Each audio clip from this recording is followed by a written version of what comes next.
Podcast. This is Dr. B. I'm back again with some very special guests from the Pacific Savages Motorcycle Club. I'm here in Southern California, again, live on YouTube right now, but this is going to be uploaded all over all the platforms, Spotify, Apple Podcasts, Google, you name it. You can find this episode just about anywhere. And again, I'm sitting down with some heavy hitters from the Pacific Savages Motorcycle Club. You guys are up in NorCal right now. I'm in Southern California, and I just want to welcome all three of you to the show. Obviously, it's an honor to be able to talk to members of the Pacific Savages Motorcycle Club. I did a podcast with your organization almost 3 years ago now, which is kind of crazy. And that episode has been listened to by thousands of people. Thousands of people have listened to that episode. People have reached out to me in regards to it, pretty much all over the world. And so I was really, really excited to be able to do that first podcast. But I didn't really understand at the time just how intriguing the motorcycle club world culture is to outsiders, right? So that is one of the best podcasts I've released in terms of sheer numbers. So the numbers are really good. So just so not to make you guys nervous or anything like that, but yeah, people are really interested in motorcycle club culture. But the Pacific Savages are very, very unique, very different. It's a culture-based club. So I want to give you all the opportunity to explain to people who are listening to this, what are the Pacific Savages Motorcycle Club all about? Well, before we do that, let's just go ahead and all three of you can introduce yourselves real quick. My name's Blind. I'm Kamaka. I'm Jack. All right. So all three of you are both leaders in the organization, right? You guys have been a part of Pacific Savages for quite a while. You know a lot of history. Again, what can you tell us about the Pacific Savages Motorcycle Club? So the club, we're Pacific Savages. So we are all based out of Pacific. So whether it's Guam, Hawaii, Samoa, Tonga, Japan, pretty much all the Pacific. That's who we are, and that's what our club is based off, and that's what our culture is based off. So we're very deep in the culture, and everyone embraces it, and then we try to put that out to the community, whether it's motorcycle community or our local communities also.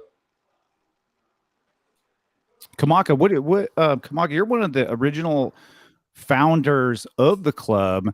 So can you kind of take us back to the beginning of the Pacific Savages, and from your perspective, why did you guys start this organization? So obviously we all had a passion for riding in the beginning. Absolutely. And more that we started riding in a group of friends, we noticed that there were a lot of Pacific Islanders that were, and I'll use the word, and I use it loosely, lost, because they were joining all these different entities, because I always feel that it's human nature to want to belong to something, whether it's a book club, a church, whatever that person's beliefs are. So everybody has a desire to belong to something.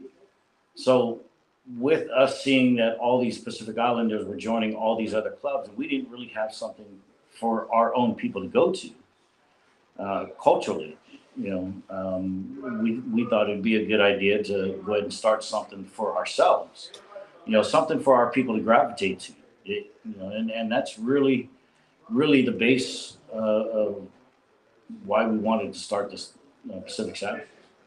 Yeah. So the motorcycle club culture, at least going, back to its origins, and there's a lot of history. Obviously, we don't have time to cover that, but there really wasn't a lane for islanders, right, within the motorcycle club culture. And the Pacific Savages have been a big part of creating this lane for indigenous bikers, for islanders who have a passion for two wheels. Is that correct? That's very accurate. So That's real accurate. So in the beginning, we weren't even thinking about our own lane. We were just thinking about something that our people can belong to, right? So once it started, and then there's a lot of politics in the MC world. Absolutely. So it came to creating our own lane, and sharing the road with all the existing clubs, and we never started this club to be the big dog or to be top dog or however you want to look at it. We started this club for our people, and that's where we are. With that said, we attracted a lot of different cultures, because when you grow up with a culture, whether you know it or not. That's That's right. how you're Absolutely. raised. So that's how we act, when we're out. The old saying, give aloha, get aloha. That's no different from you respect me, I'll respect you back. Yeah. And that goes a long way. So again, going back, us growing as fast as we did because of the attraction of the basis or the roots on why we started. We flourished really fast. We grew real quick. And because of our numbers, we were kind of looked at as, well, who are these guys? So we were no longer kind of part of any one crew. We never were in the beginning, but we always used to ride, amongst or ride with all these other folks. We didn't, there was no boundaries. Once our numbers started getting big, I think that's about when the boundaries started to appear, and forced us into creating our own lane. Yeah. I mean, obviously, anybody who's been a part of the MC culture knows there is a lot of politics. Absolutely. And for the Pacific Savages Motorcycle Club to grow as quickly as you did, obviously you guys are doing something right. But with that, there's consequences, right? There's more eyes on you. There's other organizations who may not like the fact that, the organization is growing as fast as it is and the organization is doing the things that they're doing. Can you speak to how other clubs were looking at the Pacific Savages, and how difficult has it been to get to the point now where I think pretty much everybody on the West Coast knows the Pacific Savages are here, they're here to stay, and they're pretty much going to do their own thing. So how did that happen? That process, can you kind of walk us through it? It's Well, yeah. I would say within the culture that we have as a Pacific Savage, all right, we've always strived to take a good man and make him better. Okay, provide. In some instances, some people are lost with their own culture, but give them purpose, motivation, and direction. Okay, and a good sense of belonging. All right, and a good saying is, hey, it's not a question if you're going to eat the fried rice, but what are you going to bring it to the table to make the fried rice taste a whole lot better? I like that. And Yeah. we continue to deal with other entities and in the motorcycle community, because we always will have to, because we're a motorcycle club, and we just pave our own way, and we've started from the beginning. We're just continuing to do the same thing. We do our own thing. We are our own people, and we stick within our own. So we just kind of maintain that and keep pushing forward. Yeah. So, Yeah. Go ahead, Kamaka. so one of the main things that we're faced with every day, is, and it's because of our sheer numbers now, and the areas that we're in. Based off of size, organization, and just growth, overall growth, we're looked at in a different way from a lot of different sides. I won't name any names, but one is always worried about us going to the other side, or us going to this side. Back in the day, we sat in a lot of garages from the people that actually helped us start. And we told them, I said, we'll always be in the middle. So the analogy that I like to use is we're in the bleachers and we're watching a tennis match. You guys do what you guys are going to do. We, 17 years later, are still the same people who we said that we were from day one, sitting in those garages having these conversations about starting the Pacific Savage. Yeah. You know, That's very powerful I to think about. Yeah, I just wish that one of these days, the light comes on, and they see that we're not bad people. The problem is that we wear a patch. Yeah. You know what I mean? So Yeah, I mean, obviously it's been a long haul. It's a lot of work to get to where you guys are at, but I think Kamaka, you hit on a really important point. You had an idea, a vision that you wanted for the organization, and you've obviously have stuck to that, right? our tone has not changed from day one. Yeah. Yeah, absolutely. That's a big part, I think, of the success, obviously. And, being in the MC community, there's always going to be politics. EC Blind, brought that up. It's a really good point. Events like the PSR that's coming up on June 17th in SoCal, obviously are a chance for us as indigenous peoples, as islanders, to be able to showcase the culture. So maybe you can tell us a little bit about the Pacific Savages and their participation in the PSR. Yeah, one of the cool things about the PSR is we get to reach out to all these other MCs. Politics aside, all the other island clubs, we reach out to them and try to have a combined event where everyone can come together and do something to showcase who we are and to let the community know that we're here and to show others in the community what we're about. And so it's great. It's a great opportunity to see a whole bunch of clubs and a bunch of islanders get together in one place at one time.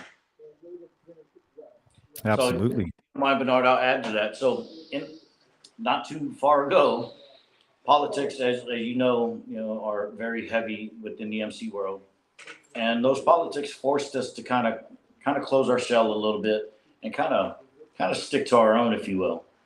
Now, this is also a great way to have this PSR is a great way to reach back out to our communities, not only those on Two Wheels, but my uncles, my aunties, my nephews, nieces, and everybody from the Pacific, or everybody with Pacific in their pool vibe, they're aloha.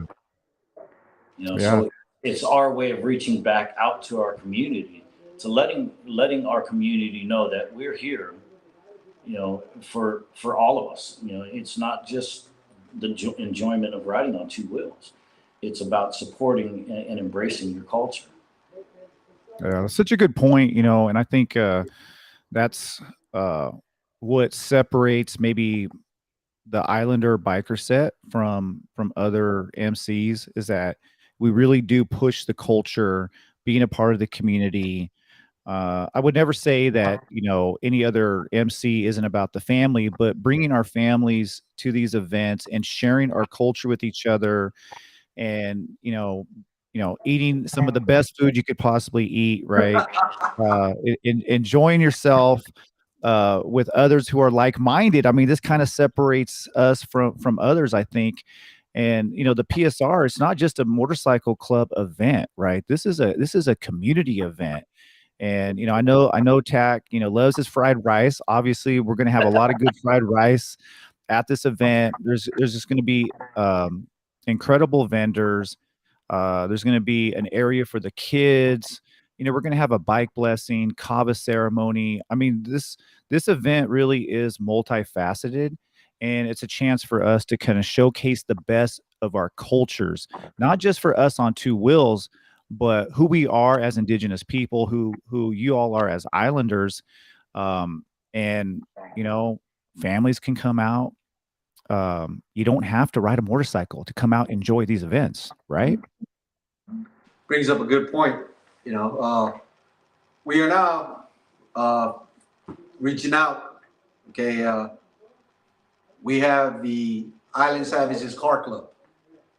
Okay. Born date today. Born date today. All right. Love And it. that we do have 4 wheels included into the empire.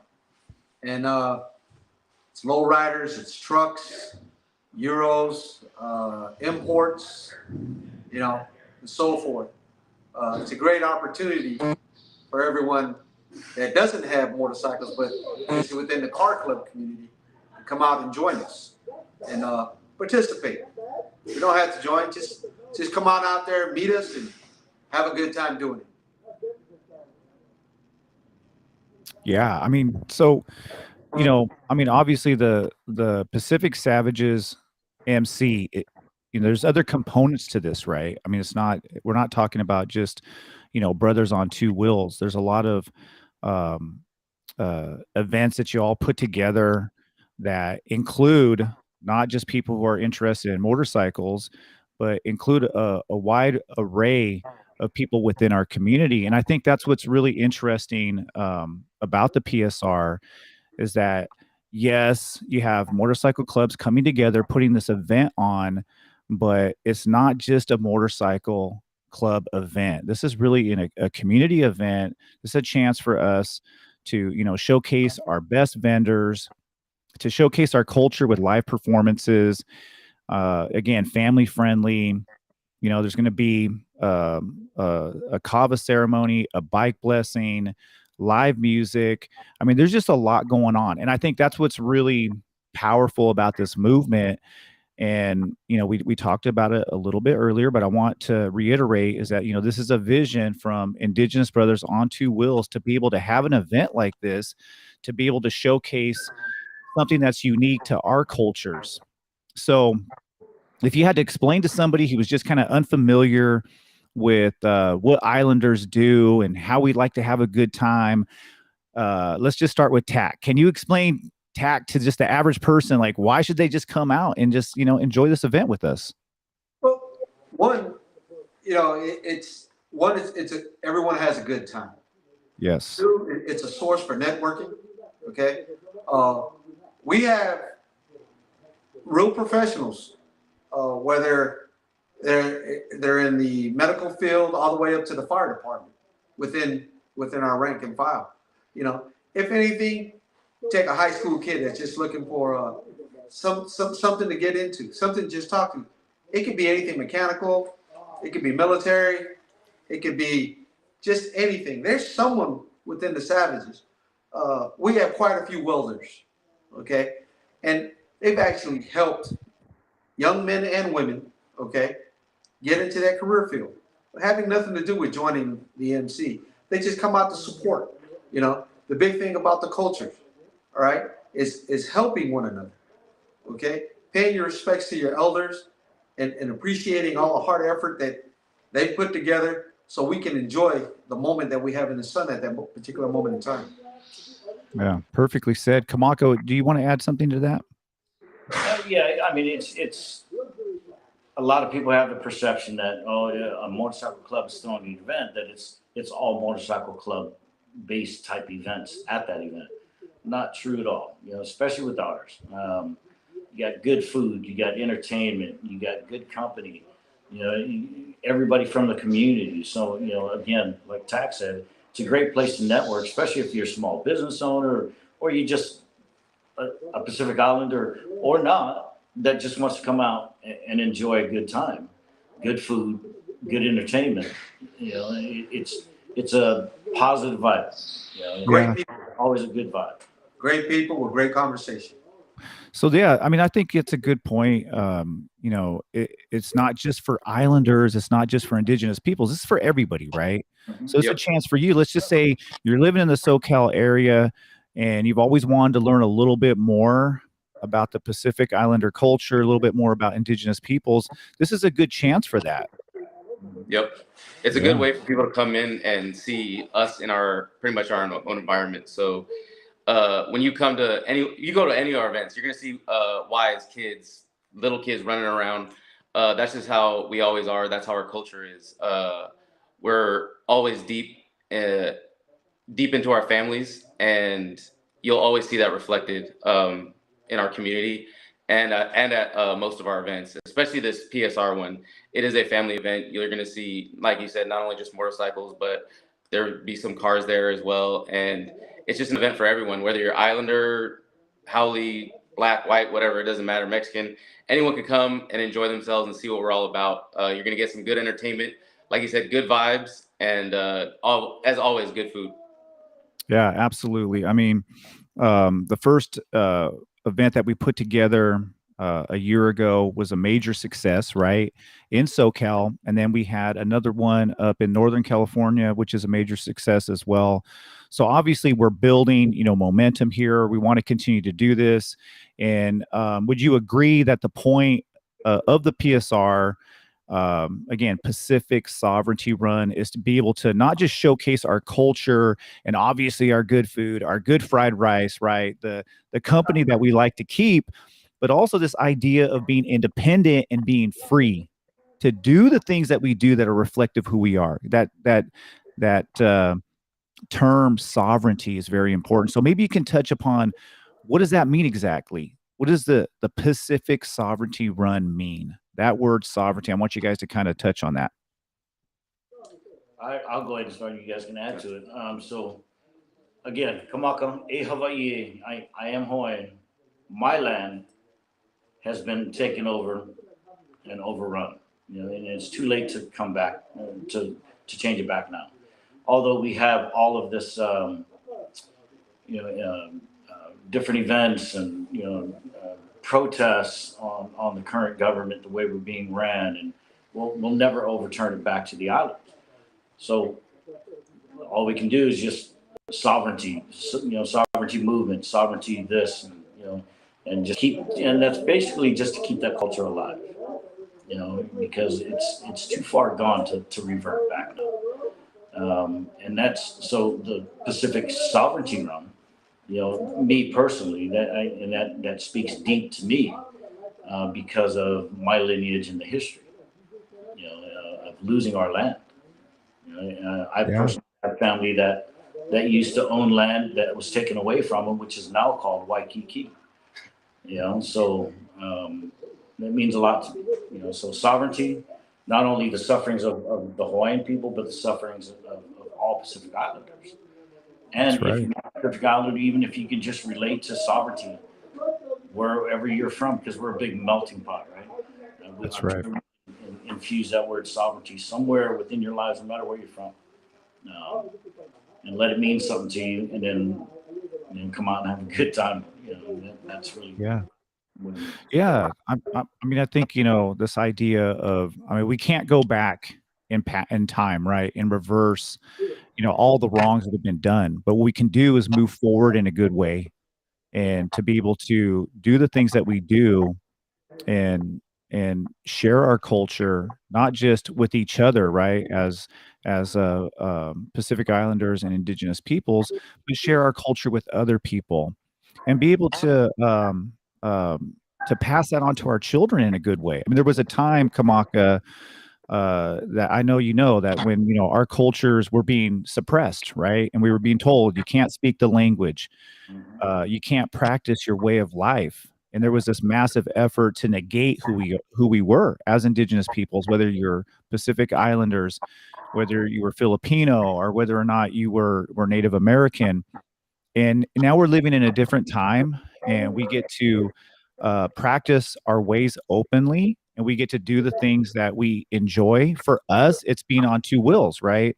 But not just being on two wheels, it's being on two wheels and enjoying our fried rice, like a lot of us enjoy, and the food that we eat, whether it's fry bread or what have you. And so that's, I think, what's really special about the time that we're living in is that we're able to do the things that our ancestors were told that they couldn't do, right? And yes, you can't go back and reverse all the wrongs that were done, but what we can do is move forward and practice our culture, be who we are in the best possible way, and raise our kids to grow up to be proud of who we are. And I think that's a big part of what I see in the Pacific Savages and events like the Pacific Sovereignty Run. It's just a chance for us to be able to be who we are and say, this is who we are. We're not going to hide it any longer, right? And who we are has value. our cultures have value. And like you said, it's not about just being Hawaiian. We have Hawaiians, we have Chamorros, obviously Native Americans, Filipinos. I mean, the Pacific Savages and these other organizations involved in this come from a lot of different backgrounds, and it really does make events like this very, very unique.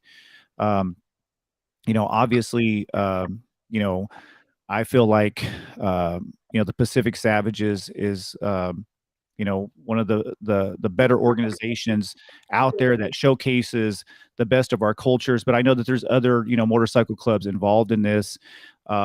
What can you say to the other groups that are involved, like their participation and why it's important that this isn't just Pacific Savage oriented, that it's also important to involve others as well? Just like you were saying, it's not just a Pacific Savage event, it's a community event. So it's good to see other island organizations come together. So that way we can, like you were saying, preserve our cultures and then promote the growth of them also. So the fact that they're able to come into this event and as a collective, everyone try and throw it for the community. It's a really good thing to see, especially when you have a bunch of different organizations. We all got our own lives to live, and we all got busy schedules. So for us to take time out of our busy schedules to make this event work, it's a really good thing to see. Yeah, absolutely. It shows a lot of unity, putting aside differences, right? And something I've learned in talking to some of these other clubs is that we all have our place, right? And I'm very proud to be a part of this organization, but I see that all these other groups out there that they have maybe a slightly different mission than our own, but we all have a place in this lane that we're trying to create for indigenous and islander bikers. The fourth element. That's what it's about. Absolutely. Absolutely. So It's also, yeah, go ahead, oh, Kamal. go ahead. Go ahead. Yeah. Tack mentioned the car club. So obviously we started out Pacific Savages Motorcycle Club, reaching out to our community. And when you reach out and you communicate, your community grows. So that's how the car club came about. Also, on the other side, now we call it one club, two patch. Actually, it's going to be three now. Yeah. Because we are allowing another club or another entity of the more on the native side now, or reaching out to that side very strongly, is the Savages. Yes. Oh, wow. There we go. Oh man. There it is. So Bam! EC Blind is holding up the patch for the Savages Motorcycle Club. And EC Blind, can you kind of explain? You had mentioned it, two patches, one club. Can you kind of maybe give us a little more detail there, if that's okay? So we are establishing this other club, the Savages, and it's basically we're all trying to share the same lane. As the Pacific Savages, we gear mostly towards Pacific Islanders, whereas the Savages, it opens it up for more of the native community. Because we all have similar backgrounds, like you were saying earlier, whether you're Hawaiian, Chamorro, Filipino, whatever, our people at one time were oppressed by another by another country or whatever, but we are all oppressed and we're all trying to just move forward and like I said before, preserve our culture and try and promote the growth of it. And so starting up the Savages is another way to do that. Our brothers that are natives establish another club, as well as share the lane that we've kind of paved as well. So again, Yeah. This is a long haul. I mean, yeah, go ahead, Kamaka. yeah. So just to add to that a little bit as well. So a lot of the cultural events that we have, because I also come from the hula background and music and dance, and we have always, no matter what we did, we've always recognized and honored the First Nation. And the reason why I say that is because we were voyagers, and so was a lot of other nations, countries, but when you land here in California or somewhere in what is now called the U.S., you were hosted by what we all refer to as the First Nation, and that was your Native Americans, no matter where you landed at. Some shoreline in Georgia, some shoreline in California, those were the natives, you know, and so we pay a lot of respect to those guys. We always have, and this is another way of reaching out and identifying the First Nation as part of our community, you know, and welcoming this community aboard and to share our lane with us and share our cultures. Because Bernard, you and I spoke in Central Cal. A lot of our cultures, Native American and Pacific Islands, specifically Hawaiian for me, are very, very similar. That's Very, right. you know, we may pray a different way, we may dance a different way, we speak a different way, but the beliefs are the same.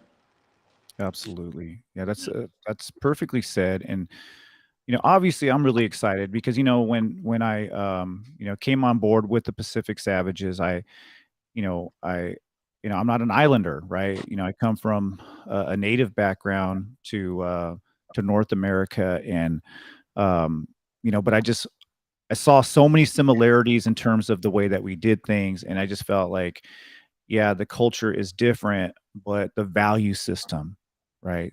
Community, family, brotherhood, fellowship, and wanting to do something for our communities, that really stood out to me about the organization, the Pacific Savages, and the fact that now we have a car club. So if you're into to cars or trucks, that you can be a part of this organization that we've grown. And now also indigenous people from North America, Turtle Island, have an opportunity now to share this lane with us. And that's very, very powerful. Super powerful. Exactly. Just come out, celebrate our cultures, Yeah. Our right? cultures. That's it. Just celebrate that. Educate yourself about it. Enjoy what you have. Enjoy the fried bread and the fried rice. Let's go have a great Oh, day. we're adding bread to the menu. There we are. Hey, so I heard at, I don't want to get away from the PSR, but I was told by Aloni, and if you're familiar with the Pacific Savages, Aloni is the first Native American in the club. He was telling me that, I guess, at the event, is it the Backyard Boogie, July 1st, they're going to have a fry bread booth. So, there you go. Nice. so we're going to have fried rice and fry bread. There it is. So he was bragging about that to me the other day. But EC Blind, do you have the patch? Is it possible for you to show the patch again with the Pacific Savages patch? Is it possible to hold that up here so we can kind of see them close together? And if you're listening to this, oh man, that looks really, really good. Wow. Those patches together are going to look amazing. This is really exciting stuff. Again, this is the Savages MC. We're going to have the Pacific Savages Motorcycle Club, which is 17 years strong. Now the Savages are coming on board with the Empire, and we also have the Island Savages Car Club. So 3 different entities, all under the same umbrella. This is pretty incredible. A lot of hard work, obviously, gentlemen. Those 2 patches look outstanding together. They really, really do.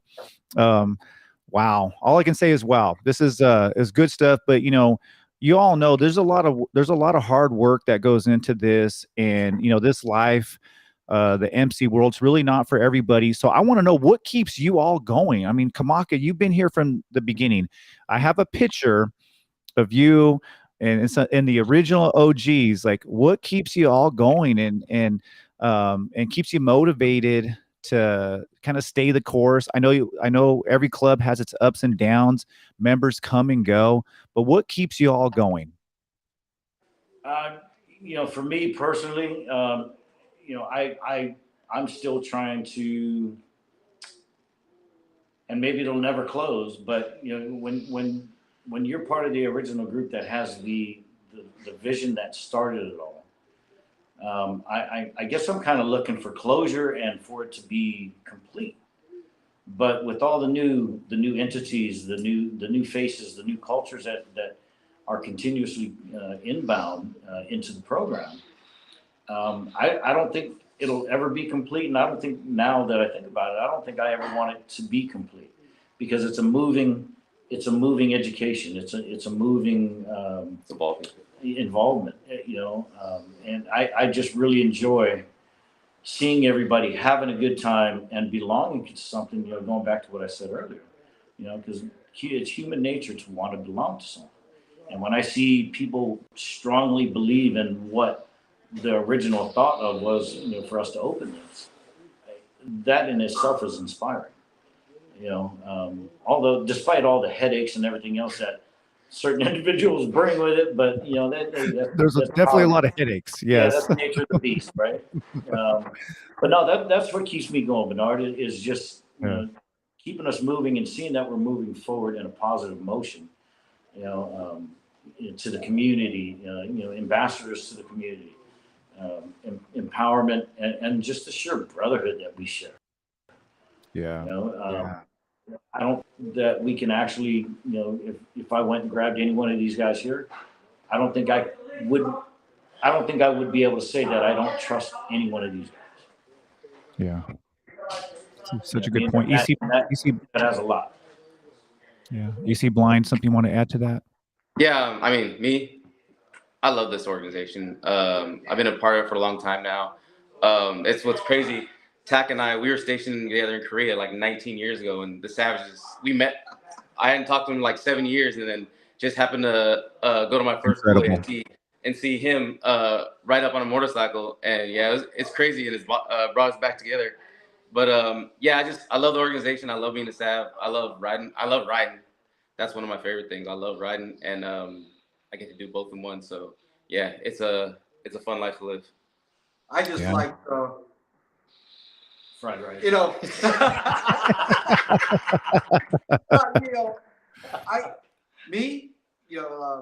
Military background and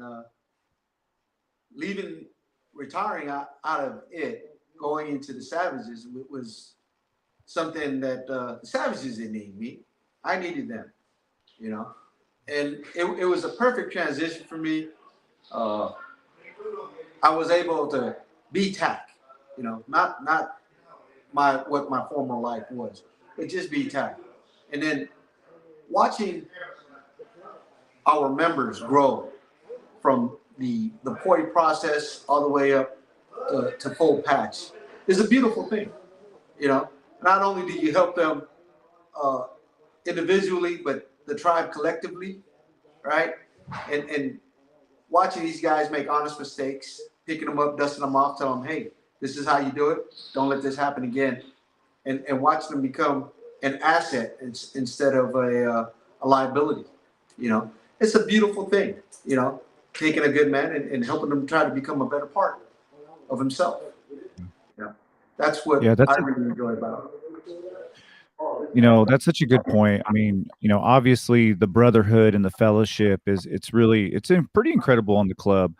But, something that I see and I like about our organization is the fact that, we're building leaders as well, right? We're helping build leaders, better community members. And, I know that's a big part of the work that you do in the club, Tak. I mean, really all of you, that's a big part of your guys' work is building leaders.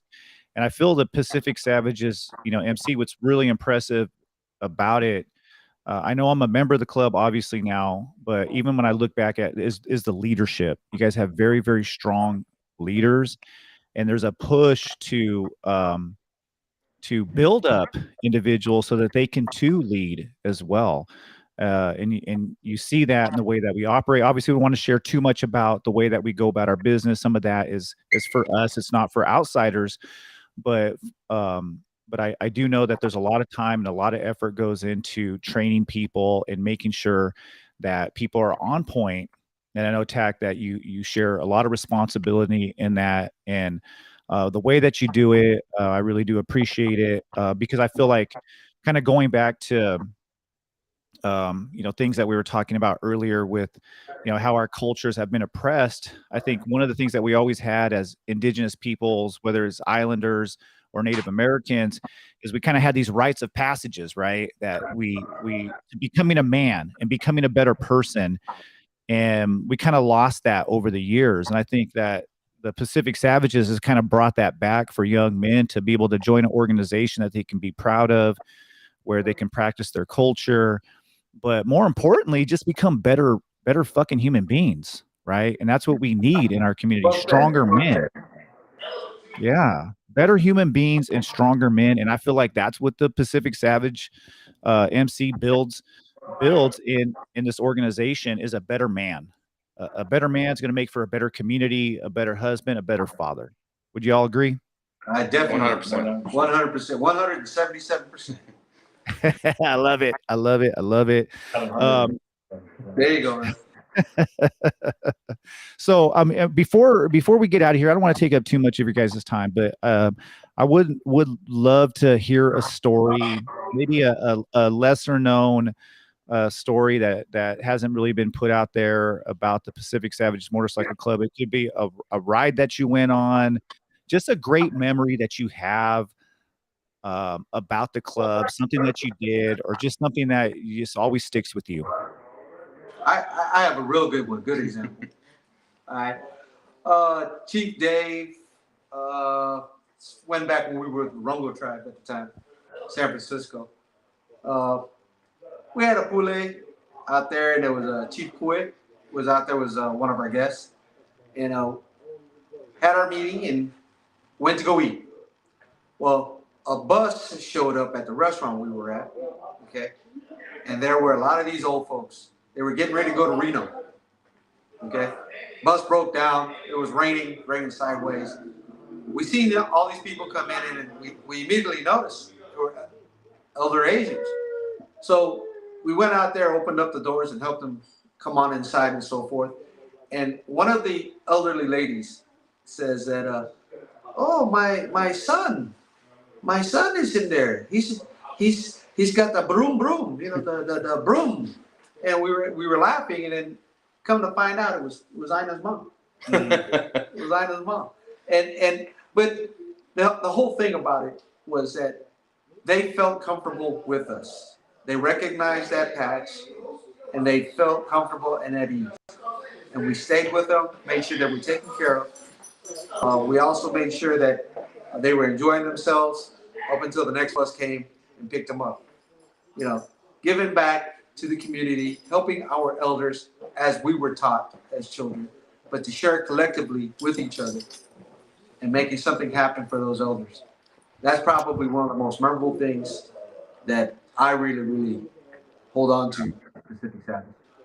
And that story is like a great representation of our club, right? It's a great representation of who we are as Savages. So Kamaka, what do you got for us? A story, something that you remember that stands out to you? So 2014, we're on the Big Island. I'm dancing Mary Monarch, which is the Super Bowl of all hula competitions. And I was probably the old man in the crew in 2014 even. But the event, just like most local events here, the security is ran by the local motorcycle clubs. And at that particular year, 2014, there was 6 Pacific Savages and 1 Island Thunder that was from the Bay Area, from California, that was performing in this competition for the Academy of Hawaiian Arts in Oakland, or from Oakland. So all the other clubs, they knew who we were. I don't know how, but they knew who we were, and they approached me and they asked if they can talk. I told them that we wouldn't be able to have this dialogue until after we were done concentrating and performing. So as soon as we were done, our costumes came off, our tokos went on, and we had what we call meeting pule. And it, to me, coming from the mainland, speaking to those on the island, and telling them how we started and what our beliefs were in the mainland, these guys couldn't believe it because they didn't have that belief in their own club in the islands. You know, so it was good. It was I don't know, exciting to see that I opened up some eyes of some local clubs, you know, for the same, you know, because really we're struggling for identity. They're living it, but they don't realize it. We're fighting for it to establish it here in the mainland. you know, and then for me to do the eye opener effect with people in the islands, it was, I don't know, it was fun for me. It's weird kind of fun, but. Man, I love it. That's a very powerful story. I love that. Yeah. EC Blind, what do you got for us? Something that you remember, something that stands out for you? One of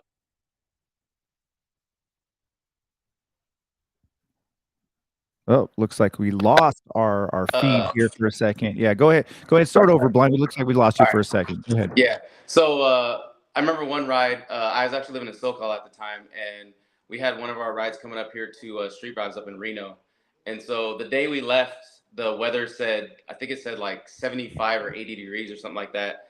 So all of us left wearing hoodies because it wasn't that cold. That's all we needed. And on the ride up, the weather changed and dropped about 20 degrees and added rain on the ride home on Sunday. So none of us were prepared. We're all wearing like spring gear or whatever you want. And like I had a buddy hit me up and he's like, "Hey, can you get me?" Because we went to Street Vibes downtown. He's like, "Hey, can you give me a hoodie?" He's like, "I don't care what color, whatever, just give me a hoodie. I need to double up." And none of us were prepared for the ride home. We woke up at 4 o'clock in the morning to leave, and it was raining. We climbed up, I think, 1,000 feet in elevation, and so we're riding through. There's snow everywhere. It's raining. We're all freezing. One of my buddies, Chino, just had regular small leather gloves.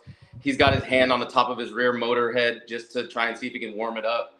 And we all got to the first gas stop, went straight inside, and we're just trying to drink as much coffee as we could to warm up.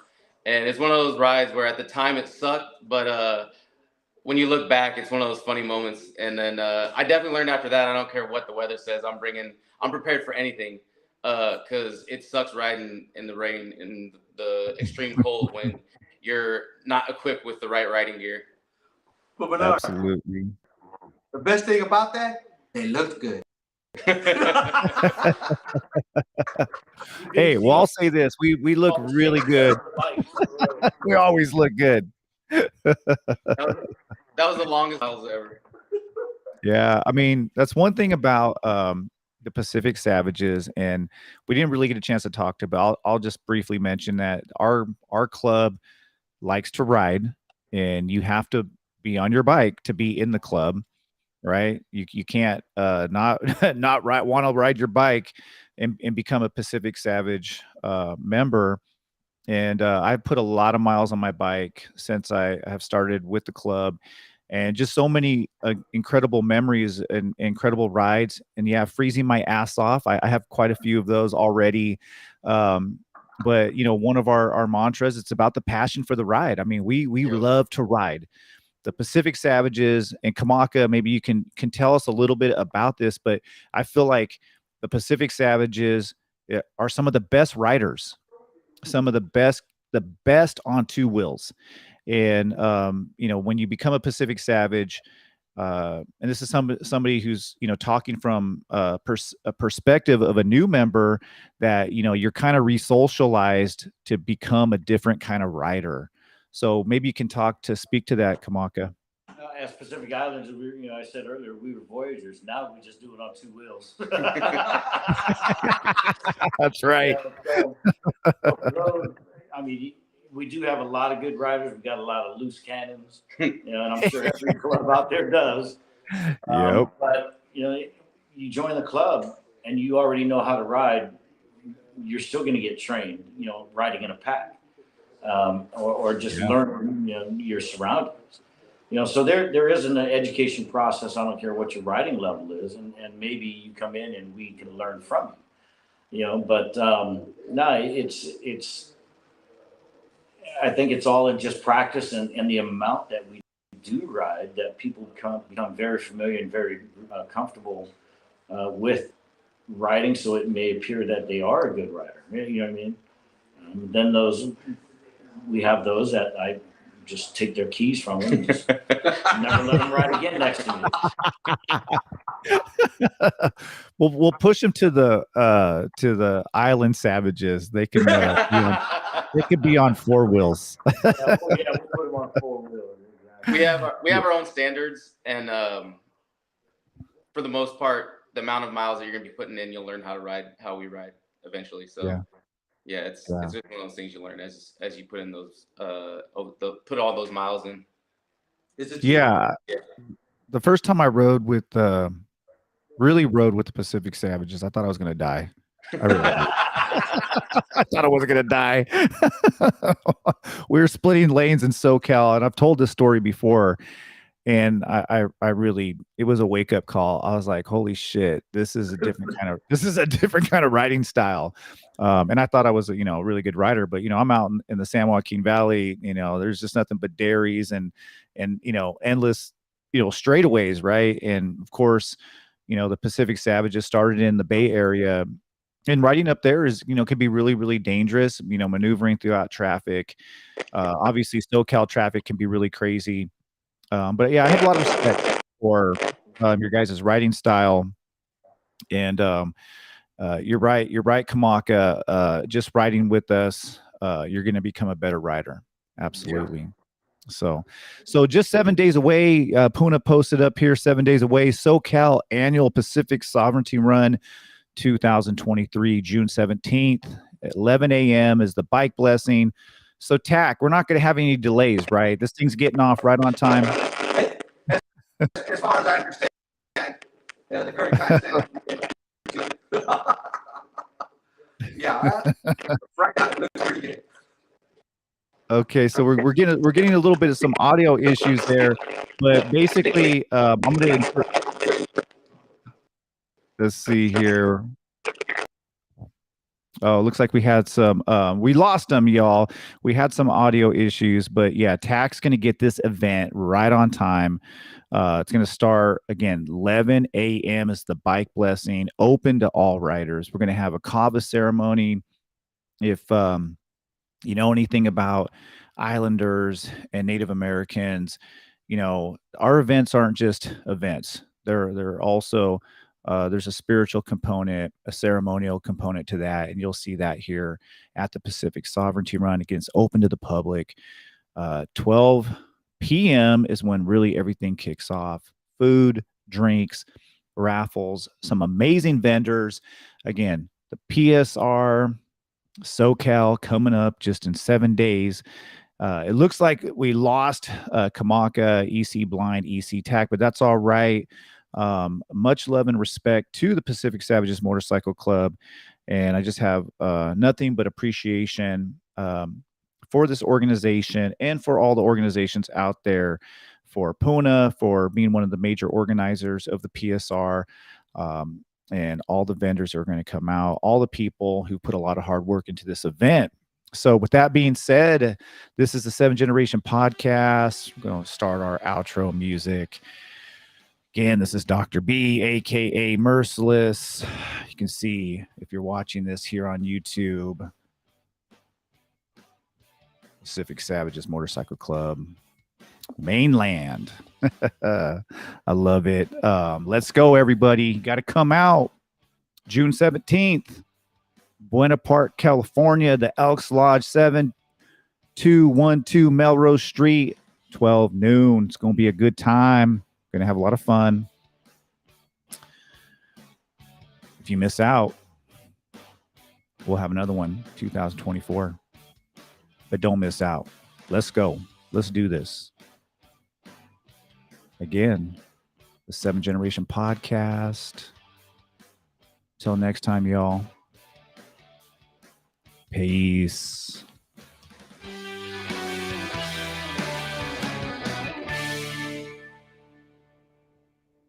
It's about the passion for the ride.